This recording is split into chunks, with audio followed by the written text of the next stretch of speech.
mission. It's this, as I understand it, within your faith and you indeed as a person, if you saw someone breaking into your neighbour's house and your neighbour was away, you would, first thing you would do is report it to the police, wouldn't you? Yeah, that's true. And if you received reliable information, and I understand this is hypothetical, I hope you've never been in this position, but if you received reliable information that a murder was planned, the first thing you would do is report it to the police. That's true.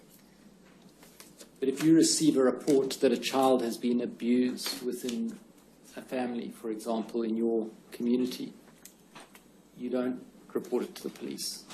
Now, can you explain the distinction? Why would that be? Yeah, I would say again, as I read from the New South Wales booklet, as I strongly believe myself, as the scriptural principles highlight, we respect the rights of the individuals, the family, the survivor in the case of an adult, as in the two cases that have been considered, to make that determination. We've not said that we've had a procedure or process of automatically reporting it to the authorities. The Commission has brought to our attention that there, in addition to mandatory reporting, there are other legal implications to having that information. But I understand your point. Our process has been to respect the rights of the individual or the family. And I think, as has been previously quoted from 2 Corinthians 1:24, it says, "We're not the masters over your faith, we're fellow workers for your joy." And Galatians 6:5 says, "Each of us shall carry our own load of responsibility." So it's been mentioned that we control every aspect of family life. That's not the case. We respect the rights of families to make some of those decisions, but I do understand your point. Well, is it not the case, Mr. Spinks, that it's because child sexual abuse is regarded as a sin within the Jehovah's Witness faith? It's a very serious sin, I'll grant you that, but it's regarded as a sin, but hasn't been recognised to be a crime. Well, that's totally wrong. Not only is that printed, that we view child abuse as a sin and a crime. There is no worse sin and crime than child abuse. So I understand the basis for you expressing that, but that is totally the opposite to the truth with Jehovah's Witnesses. No further questions. Can you, Mr. Spinks, just help me to understand the role of women in the Jehovah's Witness Church? There are some fairly strict biblical New Testament injunctions about the role of women. Are they adhered to by your church? I promise to give a short answer, Your Honour. We have such respect for our wives and women. We see scripturally that the role of teaching in the congregation is for the elders, for the men. Who does the bulk of the preaching work and adds the momentum? My wife, the other wives. We have a reputation for showing great respect for our wives. I understand what you're saying in 21st century Australia for a religious or faith-based organisation to say that the men are going to be elders. I understand the challenge, but that's our scriptural stand. But are you saying to me women can't be teachers in the church? I think when that was discussed previously, if we're saying, as in a church situation, the priest at the pulpit or whatever, we understand scripturally that's the role of the elders. Are the women involved in teaching, in the public preaching work, in the bulk of the ministry? Yes, they are. They do the bulk of that work, but I'm not trying to... Are they allowed to speak in the church? I think anyone who's been to one of our congregation meetings would say a resounding yes to that. Corinthians says they can't. The context there is the elder, minister, priest standing up and giving a Bible lecture to the congregation. That's the role of the elders. The women, as with all others, non-elders, amongst the men, our children, they all participate, question and answer, commenting freely, and presentations off the platform. We'll just look at 1 Corinthians 14, 34 and 35 for me.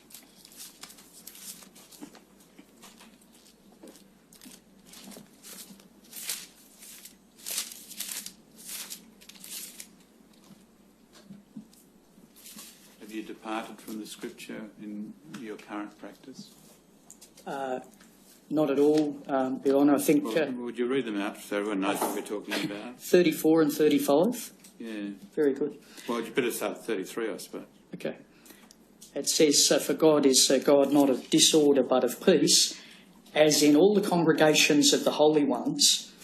Let the women keep silent in the congregation, for it is not permitted for them to speak. Rather, let them be in subjection, as the law also says. If they want to learn something, let them ask their husbands at home, for it is disgraceful for a woman to speak in the congregation. Well, do you follow that injunction or not? If we read the whole chapter, I'm not suggesting that we do, but if we read the whole chapter, we'll see that the reason it starts with a God of disorder, not of disorder but of peace, is that there was disruption in the congregation, and the Apostle Paul, who I might mention was a single lawyer, spoke in a language that we would certainly phrase a little differently today. His point was it was the role of the men to stand up and teach God's word from the pulpit to platform. And so do we try and over-literally interpret that? The Gospels are full of the women doing the preaching and sharing in the work in the congregation. That's just a really strong statement addressing a particular situation. So you don't follow that one? We do not have sisters who are elders teaching from the pulpit, but they are actively involved in speaking and discussions and question and answer. Question. So the answer to my question is you don't follow that injunction? Well, it's out of context, I'm sorry, Your Honour, because the context is the priest preaching from the pulpit. All right. Just on that, I think the transcript may have picked up the wrong reference. Is it 1 Corinthians 14? I've lost it now. I think the verses were wrong, 34 and 35. 33, 34 and 35. Chapter 14. 14, yeah. Thank you. 33, 34 and 35. I mean, there are other references in a similar vein, and you've probably travelled this territory many times, haven't you? Because, as you know, many churches don't interpret and apply those injunctions in the literal way that your church does. That's correct. You know that? I do. Does anyone else have any questions? I do, Your Honour, I may. Well, who goes first? All right, I do, I think. All right. Okay, Ms McGlinchey. Mr Spinks, my name is Miss McGlinchey and I represent Monty Baker in these proceedings. Mr Spinks, can I just ask, does the Jehovah's Witness Church conduct children's activities such as Sunday school or Bible classes for children? No. They don't? No. They don't have any child activities? No. Even creches? No. Childcare centres, anything like that? No. All right. So there's no activity where children are supervised alone with a Jehovah's Witness volunteer? That's correct. Thank you. Mr Spinks, could you look at your first statement, paragraph 66?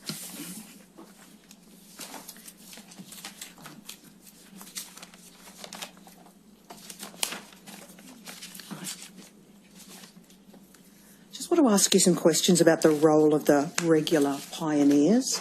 Now, as I understand it from the viewpoint of a lay person, a regular pioneer preaches in the community, in public, Is that correct? Yeah, all of Jehovah's Witnesses preach publicly in the community. A regular pioneer is someone that says, I want to expand my ministry, but what you say is correct, yeah. So they, the regular pioneers, may preach in a public place, such as a shopping centre or something like that? Yes. All right. That they also go door to door and knocking Yes. on people's doors and Yes. attempting to engage people in conversation and to communicate to them your understanding of the world. Is that correct? That's correct. Or Jehovah's understanding of the world? Yes. Right. And that may also involve going back on a number of occasions and taking part in family discussions and returning to the home and being invited into the home. Is that correct? Yes, Jehovah's Witnesses conduct Bible studies with people, yes. All right. I'm talking now in particular about the role of the regular pioneer, not generally. Do you understand that? Sure. Okay. Now, there is, and as I understand it, the regular pioneer strategy, for want of a better word, has been quite successful in growing the flock around the world. I don't know how to quantify that. I guess I have no reason to question it. I guess a missionary, a special pioneer, regular pioneer is by nature going to spend more time in the preaching work. All right. Now, there is an application to become a regular pioneer. You can't just decide yourself that you're a regular pioneer. You need to go through a process. Is that correct? Yeah, I mean, anyone can expand their ministry, but as a regular pioneer, that's right, there's an application. And that application form is attached to your first statement. That's correct. Could we look at that, please?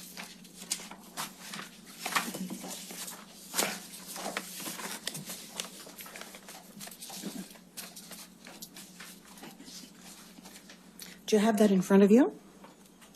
I do. All right. Now, there are a number of questions that the applicant is asked about their that would be considered in whether they're an appropriate person or not. In the question 6, number C, you ask, have you ever engaged in child sexual molestation? Yes. All right, okay. Now, the next one, D, if yes, when? Correct? Correct. All right. So you would be expecting a person to disclose that to you and you would ask further questions, such as when? That's correct. All right. And the next question is, are you now of good moral standing and habits? Is that correct? That's correct. All right. Now, would I be right in assuming that a person who does declare that they have engaged in child sexual molestation, if they are now a person of good moral standing and habits, would not be necessarily prohibited from taking on the role of regular pioneer? Is that correct? Just trying to unravel the question there, but All right.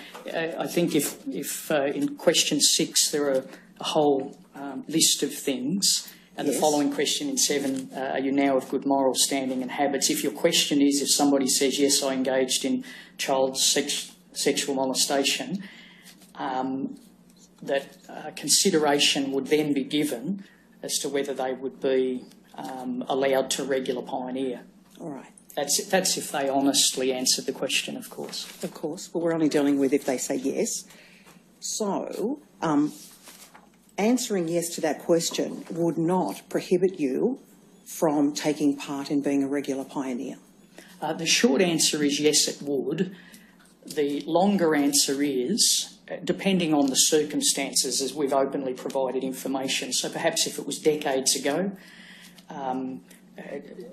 I don't want to say anything to minimise or compare the nature of offences, but we deal with situations where perhaps a very immature 22-year-old is involved with a mature 16-year-old. They might even end up marrying or whatever, but there are situations where by definition it's child sexual molestation. We don't want to condone a child abuser by allowing them to, as the Organised to Accomplish God's Will book says, they should be exemplary and known to be exemplary. All right. So if a person says yes, but they also say they're now of good moral standing and habits, what further inquiries do you make? The elders are instructed. There is a letter, by the way, it's in the submission, or in the tender documents.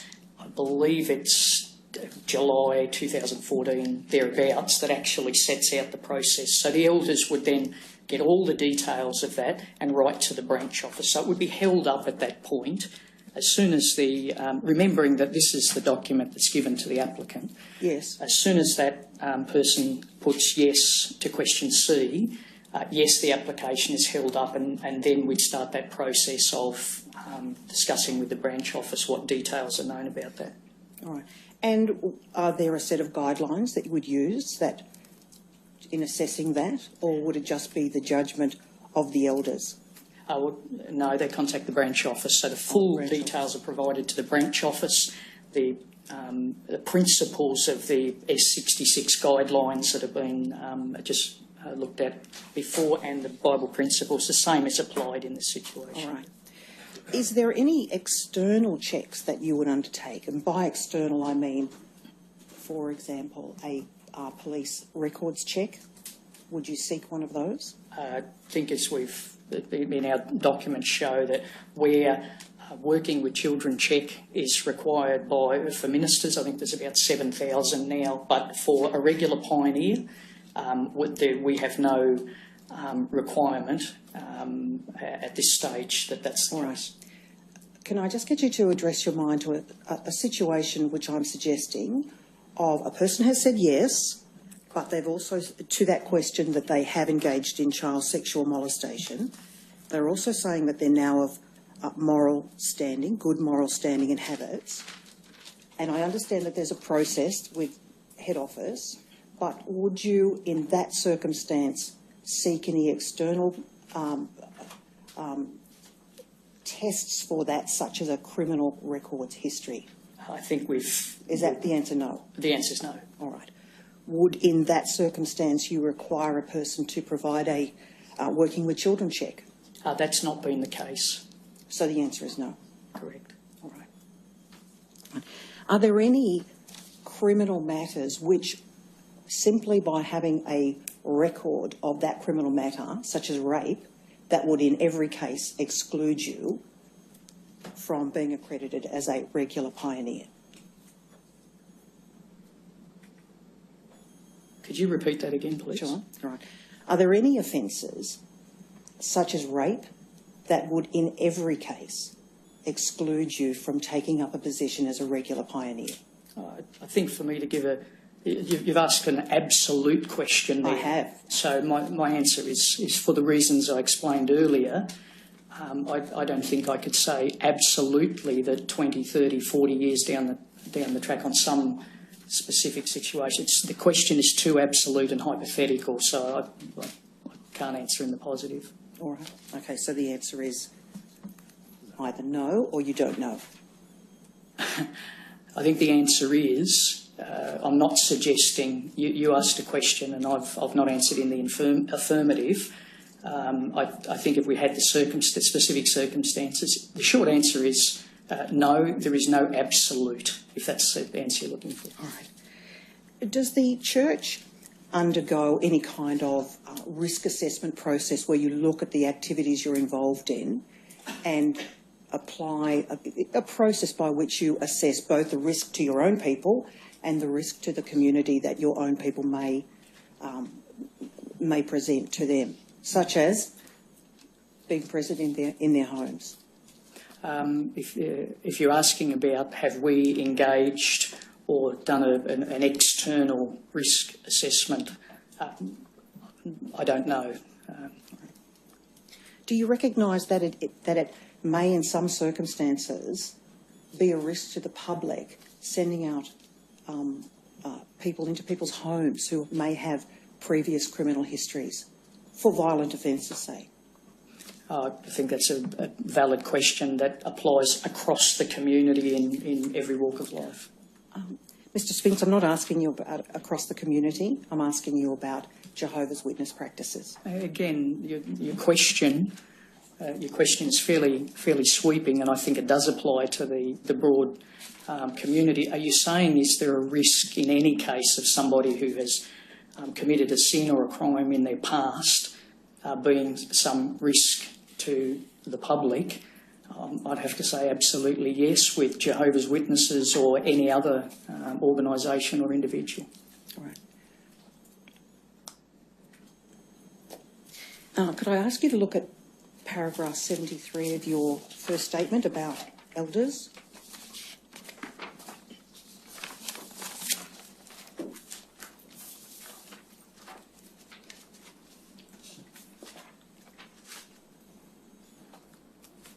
Right.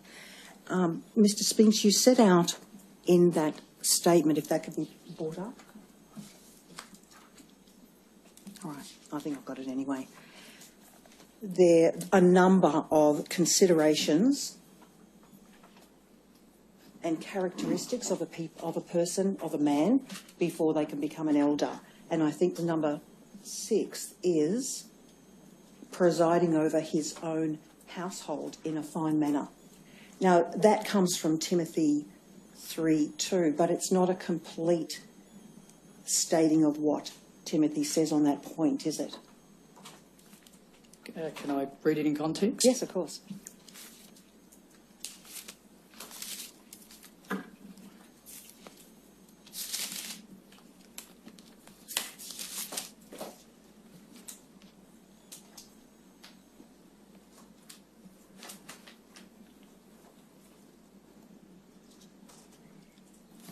So it's an open expression in the middle of a series of verses. That's what was your question? All right.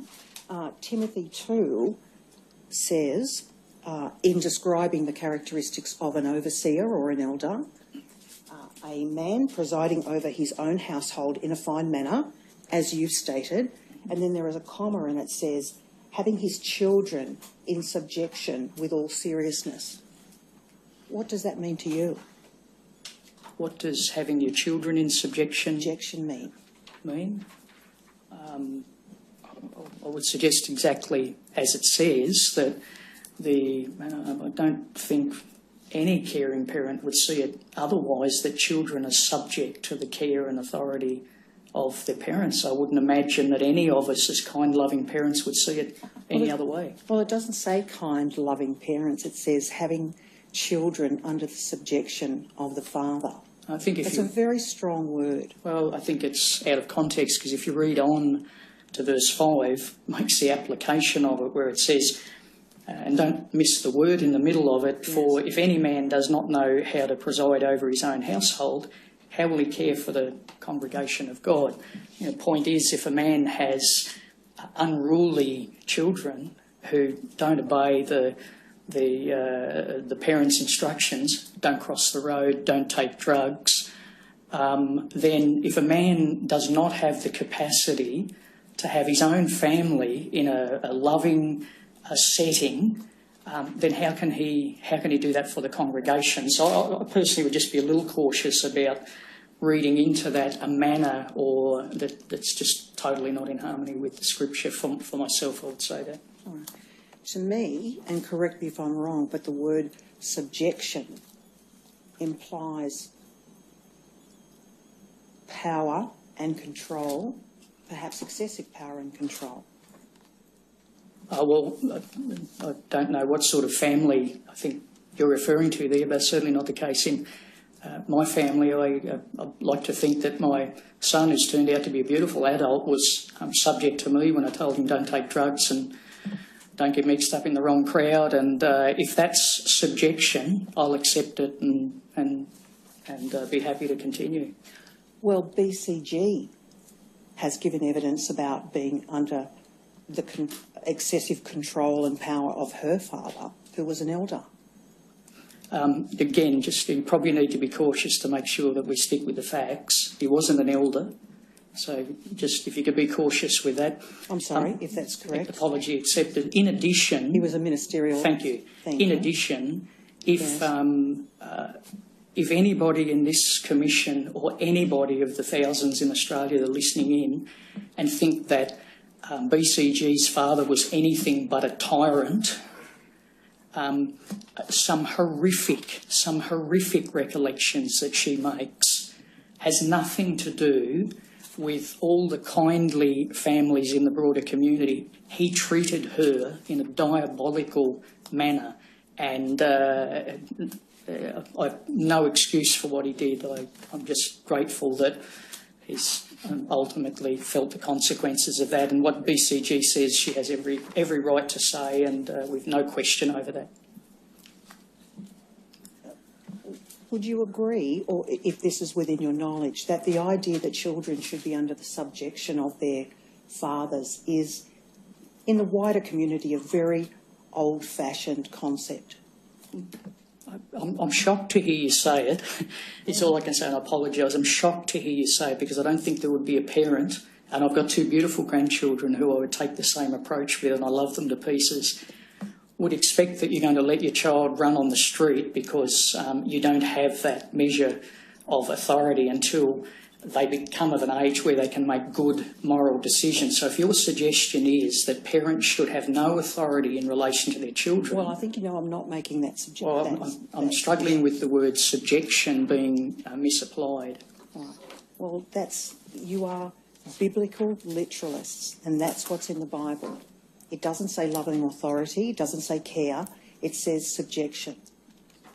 The point that I'm trying to make, and I'll get to it a little bit quicker, is that do you think that by following biblical structures such as that perhaps children would not feel able to make complaints about their fathers if their father is the source of abuse, or to make complaints generally?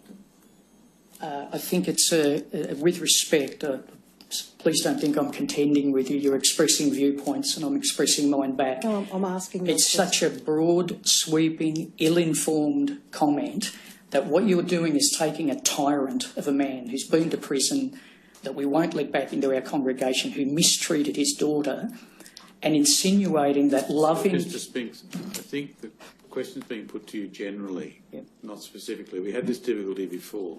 Can you answer it in the general, which is what's being put to you, rightly or wrongly, is that by using the word subjection and creating a relationship of subjection, there's a real risk that a child will feel unable to complain about the actions of their father.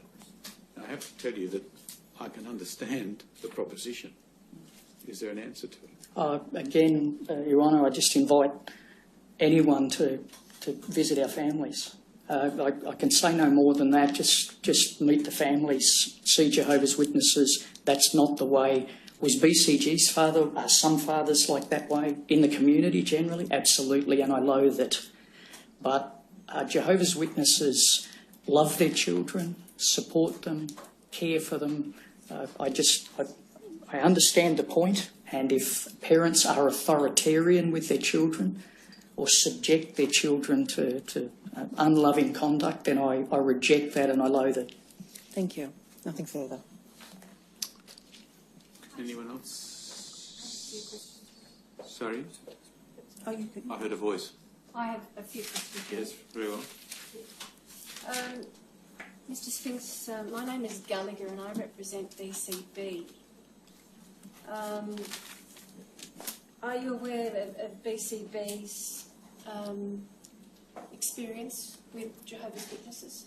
Yes, I heard her testimony. And you would know, wouldn't you, that she was involved in a situation where the abuser was brought to her home with 2 elders. Of course, that is something that, are you saying now, would probably not occur?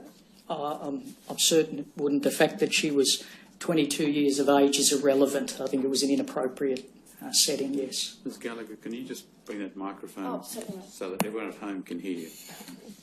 In a moment. It'll move. Now it's moved. Sorry, I beg your pardon. And so you're aware, aren't you? Did you watch her evidence or listen to her evidence? Yes, I listened to it, yes. Right. So you're aware that she and her husband, who was fairly young at the time, both handed themselves over to the elders in the sense of trusting them with the process? Yes, I understand that. And the process, and this is unsatisfactory, I think you'd agree, was not explained to her or her husband? I understand that. I have no reason to question what she said. I accept what she said. And of course that's an unsatisfactory turn of events for them, in the sense that the process of the inquiry, the investigation wasn't explained. If certainly that's her recollection. I've no reason to question it, and it wasn't a good setting. No. So you agree it's unsatisfactory? That was at that time, absolutely. Yes. As it stands now, just as to practicalities, if a young child comes forward, or there's complaint from a young child, of course they would not face their abuser. Is that so? That's correct. All right. So there's a statement, or the allegation will be put in writing in some way. Is that right? That can be the case, yes. Would that allegation be taken by an elder? It can be the parents. I think there's several examples of that in the case files that you may have read. No, I haven't. It's in the, sorry, it's in the case files. Yeah. Right. So what if a parent were an alleged abuser? What would be the situation? Then it would need to be the guardian parent or whoever the child had come to seek support. Right. So not an elder. I think we've made it clear that the statement can be taken by two witnesses. The elders are involved in the process. We've made that clear. Who actually is the best person? And again, I think you'll find in the case files there's some examples where parents have provided that.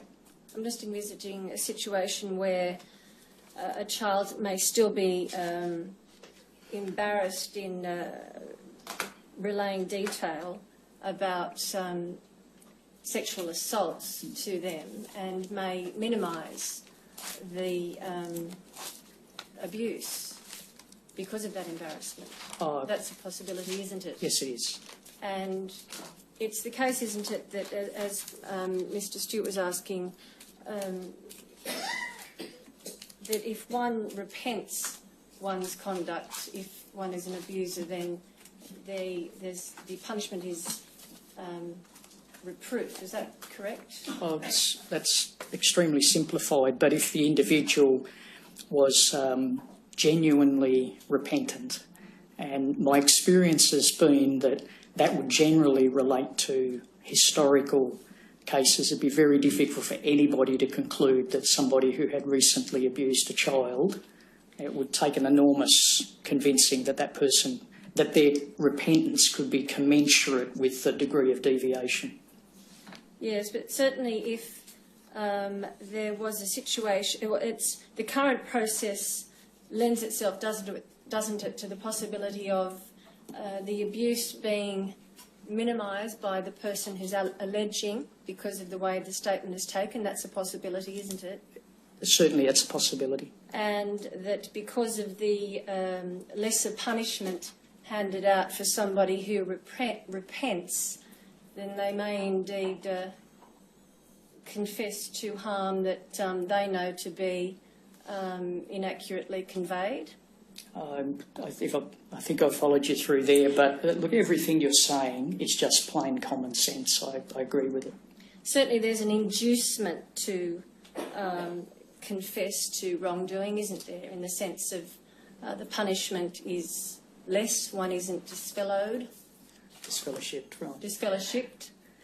Well, again, each situation would be different, but can I suggest that we've seen situations where people don't tell the truth. It happens in all walks of life, and there's no question that that's happened amongst Jehovah's Witnesses. So if somebody doesn't tell the truth, if somebody deceives and covers up what they are, what you say is that can impact on the outcome with Jehovah's Witnesses as it can with any judiciary. If you might address yourself to my question, that the prospect of lesser punishment, if you like, acts as an inducement to confess to wrongdoing. Do you agree that that's a possibility? So you're suggesting that somebody could pretend to be confessing and repentant to try and not be disfellowshipped. Is that a possibility? You'd have to say yes. Just as to another practicality, if an allegation of wrongdoing were sexual misconduct in relation to a child were to come to your knowledge and the investigative procedure within the church wasn't embarked upon, but the police were called straight away. Yes. The investigative procedure within the church would halt at that time, is that yes, so? And the documents would show that, yes, that is the case. and the elder, if it is an elder, would be stood down waiting for the outcome of the police inquiry. Is that right? He's deleted as an elder. Pending the outcome? No, he's deleted as an elder. So what you're saying there is if we have an investigation that where there's evidence or confession or whatever, we hold up any further involvement with the individual at the request of the police. We've had experience with that. We respect their role and we step back. But he would be automatically deleted and announced initially. So but that's not a permanent deletion. Is that so? No, that's a permanent deletion. Right. Is that the same as disfellowshipped? No. No, so I think we're, again, with total respect for everything that's happened, I think we call it deletion. The church may call it, if it happens, defrocking or laicizing or whatever, but where an elder or ministerial servant is involved in child abuse offences, they are immediately defrocked, deleted, but the judicial process of disfellowshipping the person, expelling them, would hold up. We don't want to interfere with the police investigation. Mr. Speaker, I'm talking about before the church has conducted any investigation. If the church did not conduct an investigation itself and just immediately called the police, would that person still be deleted? I think we'd need to, and as you would appreciate, we'd need to verify that there actually is an allegation, but I think that would be such a rare situation where the police are dealing with a child abuse allegation and we don't immediately delete the person. And for the reasons of this, remember, we're not talking about paid clergy and pensions and all those sorts of things. We're talking about a volunteer local minister who should not be an elder until the whole matter is resolved and he can be irreprehensible again if it's proved to be a false allegation, which would be rarely the case. So do you agree that it'd be best practice to, where an allegation is made of child sexual abuse, for the phone to be picked up and the police called and the person deleted until the process has taken its course outside the church?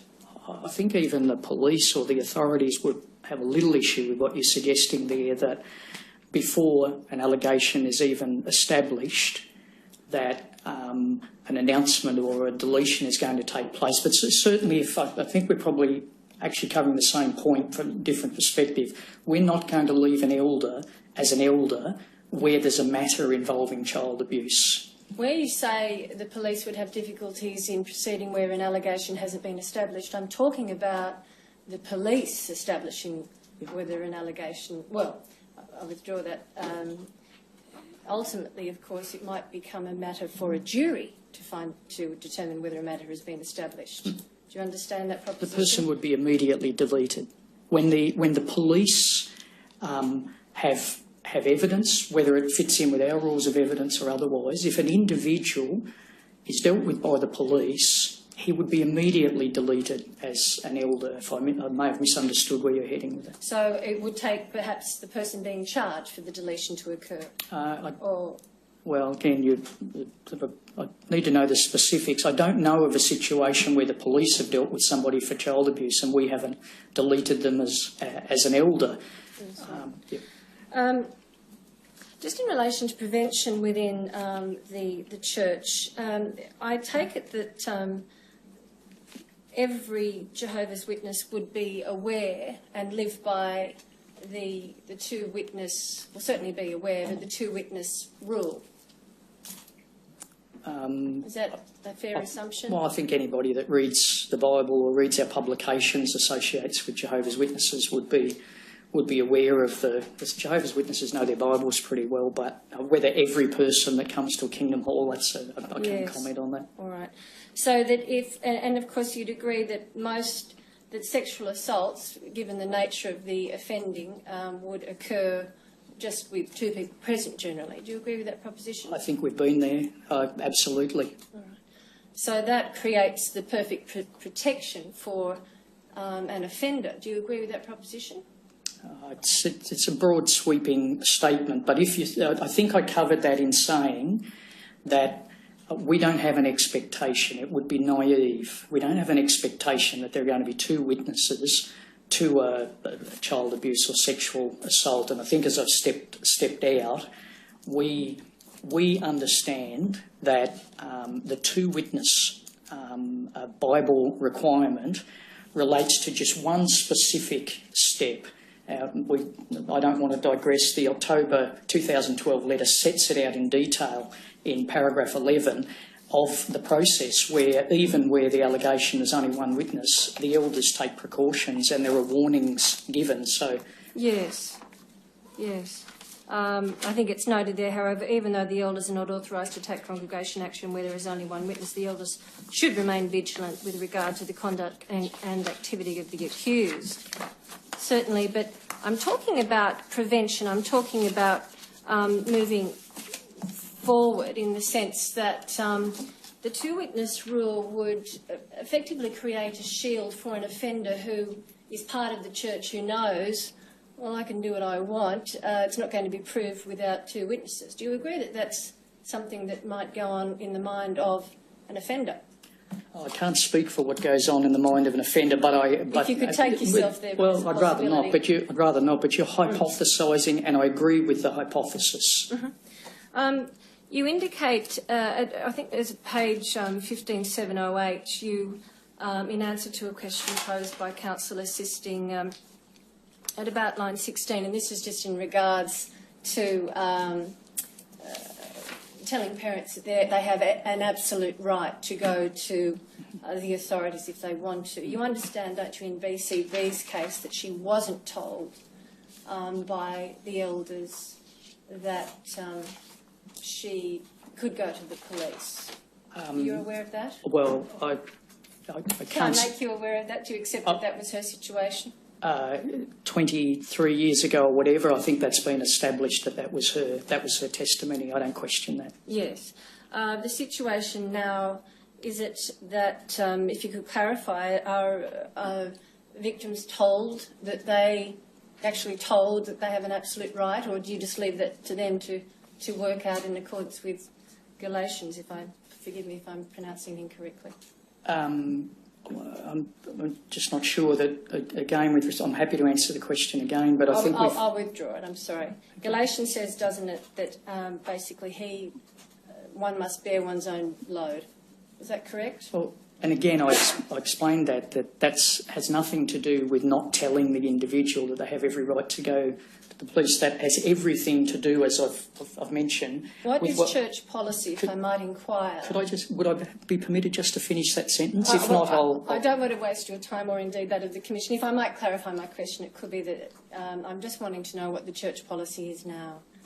I'm happy to repeat it again. Right. In every allegation of child abuse, I'd open it and read it again, but I think the Commissioner might get frustrated with me, but in every allegation of child abuse, the elders are informed, reminded, as they've got written there, to make sure that the survivor or victim's family are told that they have the absolute right to deal with it with the authorities, and that the elders will support them in that. So we have repeatedly said that. And so certainly, and that's at a time when the elders may indeed have established to their own satisfaction that they believe the allegation. Look, again, for the sake of the Commission, I'm sorry to repeat myself, but the Chapter 12 of the Elders' Handbook, if you recall, specifically says at the time they first hear of the allegation. So there may be no evidence, it may be hearsay. The first thing that they do is contact the branch office, and they are given that advice, and the elders relay that advice. Well, and are you aware, His Honour touched upon this, as to knowledge and belief, if some knowledge and or belief as to whether or not a crime has been committed. Are you aware of the gravity of the criminal sanction if one has a knowledge or a belief about a crime having been committed and one doesn't go to the authorities? And I'm talking about the elders. I think the Commissioner, His Honour, did an outstanding job of making it very clear to me, and I've acknowledged the fact that while that's a relatively new understanding to me, I don't claim to understand the law What I've recognised and humbly accepted is that every individual in New South Wales, and that's something that's going to face elders and our branch office more than every individual, that there is a law there that has a bearing, and I understand that. Yes, right. Thank you, Your Honour. Did you hear the evidence of Mr Davies, Queensland? I did most of it, Your Honour, yes. So, did you hear his concerns about your processes and the risks to prosecution? I did. I heard what he said, yes. Yeah. If someone's accused of a crime, and maybe sexual abuse or indeed any other crime, which comes before the elders, that accusation comes before the elders, is the person accused required to answer to the elders? The elders would never, I may have just missed the first part, but the elders would never, or the policy or procedure is that they would always follow up an allegation. I understand that, but is the accused required to answer to the elders, answer their questions? I would say in the congregation setting the answer is yes. Then if the individual failed to do that, it would be difficult for me to understand how we would continue in the congregation, or that the parents or victim wouldn't be encouraged to deal with the matter through another course. So in order to, as it were, protect him or herself within the setting of the church, the person would be required to answer the questions of the elders, is that right? I think the clear Proverbs 28 verse 13 says, confess your sins. Is there a scriptural obligation for them to confess their sins? Yes, there is. Could they refuse to do that? I guess the answer would be yes. What about not confessing your sins but articulating your defence? Would you have to do that? The accused? Yeah. Yes, if there was an allegation against an individual and he refused to answer that allegation, the individual would be disfellowshipped from the congregation ultimately, because again, as the charge of brazen loose conduct is an absolute disregard for the authority and standards, so he would be disfellowshipped if he refused. Well, it's probably murky territory for you, but do you understand where we've stepped into now in terms of the conflict or potential conflict between your processes and the civil law? Yeah, I do understand the reasoning and I'm appreciative of it. I acknowledge what you're saying. What's the answer? I think we're looking forward to the recommendations of the Commission. We're favourable to mandatory reporting and we're favourable to documenting and addressing our policies wherever we can. That's a pretty sweeping statement, but as I said, we are motivated to do what we can within the scriptures to make sure that we make whatever changes are needed, Your Honour. Well, you gentlemen will be able to help us on that question too. Yes, Your Honour. Mr Tockley. Yes, Your Honour. Your Honour, I just have one topic I wish to have some re-examination upon. I'll only be a couple of minutes, I think. Mr Spinks, my name is Mr Tockley, as you know. I represent the Watchtower Bible and Tract Society of Australia, as well as 3 other persons, including yourself, before this commission. Mr Spinks, you gave some evidence earlier today about persons who are members of the Jehovah's Witnesses faith, including psychiatrists, psychologists, therapists and welfare workers. Do you remember that answer? Yes. Are policemen and women also members of the Jehovah's Witnesses faith? Yes, there are Jehovah's Witnesses in all various aspects of the police force, yes. And do you in the service department deal with members of the police force as part of your work? Yes, we have a good rapport with the police for matters in both directions.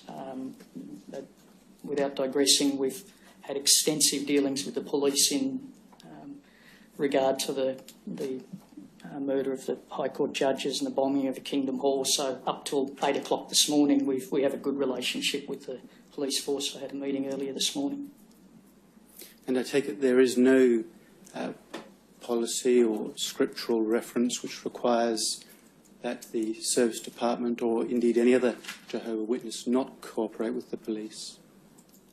It's exactly the opposite. If I can just be permitted just for one moment to show, because I feel that it's not been clear. It's been referred to, but... Does Your Honour have any objection to Mr Spinks referring to the... I take it's the Bible you're referring to? Yeah, just a verse from the Bible. If We're about to embark upon a complicated question, but go ahead.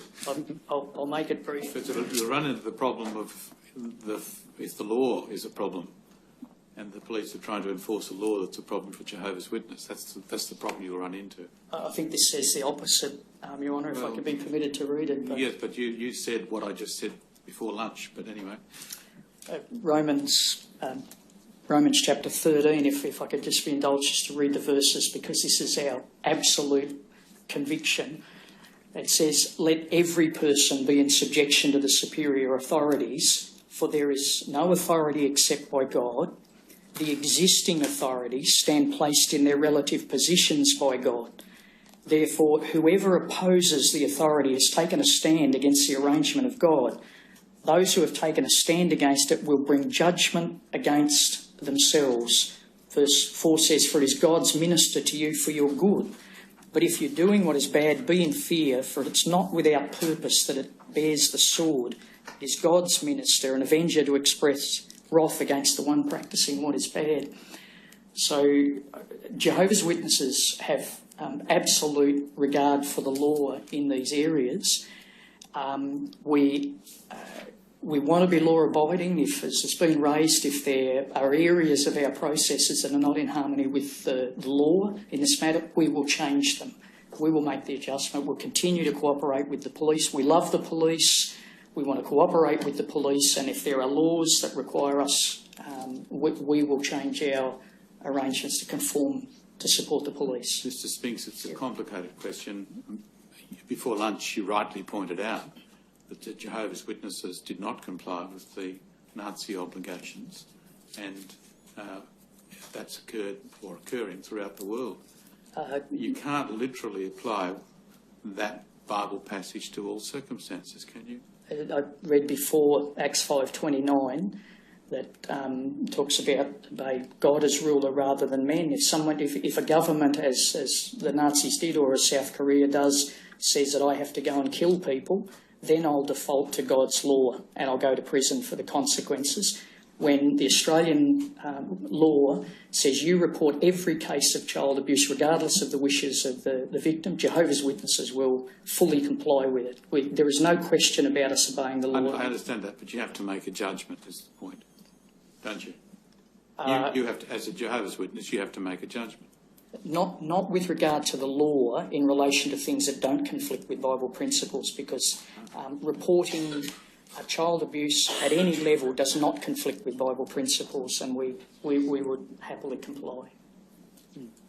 I take it from what you've said in answer to His Honour's questions that you draw the distinction between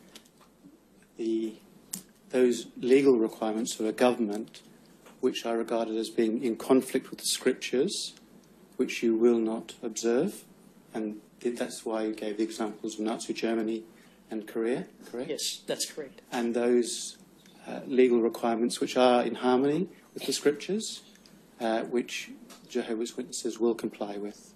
Absolutely. And that's the distinction that you seek to draw. That's correct. Thank you. Thank you, and I have no questions. No more questions. Your Honour, I did have a question, but I note the time. No, you ask your question. Thank you, Your Honour. Well, I had three, but I'll try to limit it, given the time. For the record, my name is Ms David, and I represent BCG. It's on this point of cooperation. This is with the other counsellors, psychologists and persons who would assist victims. I just want to be clear that it is not just in circumstances when the victim or the parents of the victim raise that they want to go to the authorities that you will advise them that it's their right to do so. Is it the case that you positively tell them that there are a variety of options and authorities that they may wish to speak to? Do you positively counsel them in that regard? Well, again, I can't speak in the absolute, but my understanding would be that in every case we positively go to the parents and say, if you choose to, you'll have our full support. Do we go and say you must go to the police? We don't do that. No. Well, I'm really asking you for somewhere in between there. It just concerns me with respect to some of the language you've used, that you would cooperate, you will, you respect their right if that's what they want to do. Do you tell them that that is an option that is available to them? In every situation, to my knowledge, we do. Right. And that is what you counsel the elders? That's correct. Right. And that is a new practice? Why do you say that? Well, I represent BCG. Oh, so did the elders do that 24 years? No, in fact, she has made a statement that she was instructed to the contrary when she raised it some years later with the elders, that she was in fact advised that she would be defellowshipped if she did, and other matters. But I guess what I'm concerned is that victims and their parents or guardians are aware not only that they have that right, but of persons who they might go to. I think I've answered that question. Did that happen 24 years ago? I have no intention of disrespecting BCG's recollection. Yeah. And just if I could seek the Commissioner's indulgence for a minute, just in relation to the issue of support, because what concerns me that in your statement, I'm not going to go to each paragraph, but on a number of occasions you have said that you take steps, you advise the elders to protect and support the victim. Again, I come back to BCG, but it is plainly clear from her statement that she did not feel supported and she did not feel protected through that process. Do you agree with that from having heard her evidence? Do I agree that was what her evidence was? Absolutely, Yes. I heard it, yes. And you heard from the elders that they believed that they gave her support. I heard that too. Well, there's a clear disconnect there, isn't there? There's two different recollections. Well, no. What I want to suggest to you, it's not a different in recollection. There is a clear disconnect because while a well-meaning elder might believe that he has provided support, what it really highlights is that they are completely inexperienced and unable to provide the sort of support that a victim of child abuse needs. Isn't that what that indicates? I think that's the longest question I've heard all day, but I think what I think what you're saying is if I had the power to be able to go back 25 years, I think... No, Mr Spinks. No. What's being put to you is that this is not a question of recollection. Mm-hmm. It's the fact that the report from the survivor as to the way she felt, which is her own truthful account, is something which the elders obviously did not understand or appreciate. And that may be because of the limitations that old men, like me, might have in dealing with intimate allegations from a young woman about what has happened to them. Yeah. Do you understand the point? I do, and I accept that. Yeah.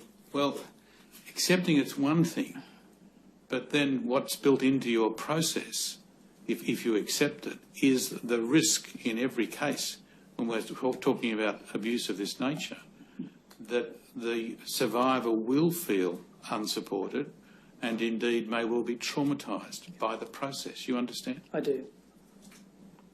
And that's a very serious position for the Jehovah's Witness to be in, and a matter of concern to the Commission. Do you understand? I do understand.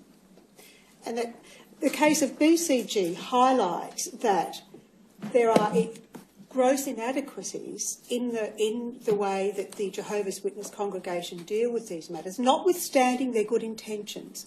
I'm not suggesting that. I'm just saying that they are clearly, from BCG's point of view, as an example, I'm sure representing many other victims, that change needs to occur to ensure that there is a comprehensive regime in place to look out for her, not that the elders don't have that capacity. Do you agree with that? Again, it was such a long question, but if I understand the criticism, and I think again I would say I do understand what you're saying. And that there needs to be that is an area that you need to look at seriously within your processes, and to ensure that you can properly support and protect a victim such as BCG. And continually do so, continually reevaluate and accept those observations. And to accept those observations, precisely. Yep. Yes. I agree. Thank you. Your Honour, there is one matter I should put to Mr Spinks briefly. Mr Spinks, it's just in relation to your evidence in the last short while where you said that elders are informed to make sure that the survivor or victim's family are told that they have the absolute right to deal with it with the authorities. And if I can take you to your Shepherd the Flock handbook, that's tab 120 at page 131.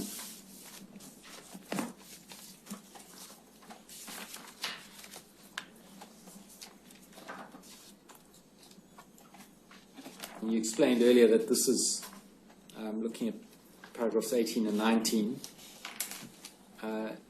From here is what you explain, the generic advice you give, and it's based on what's written here. And you'll see in paragraph 19, just below the bold, it says, if you are asked, make it clear whether to report the matter to the authorities or not as a personal decision. And I suggest to you that that's where the truth lies. The truth, in fact, is that you tell your elders, if you are asked, make it clear that whether to report the matter to the authorities or not is a personal decision, and that it's not something that you tell them in every case, not something that the elders are instructed to tell the families in every case, that it's their absolute right to deal with the authorities. Do you accept that? No. Is that another document that needs to change then? Yes, I think earlier, if I can, I recounted under oath what we do and what we say, and have acknowledged that we certainly need to put these references together and document what is actually done, and I apologise that that's not the case. Very well, thank you for your evidence. You're excused. And we'll adjourn until 10 in the morning.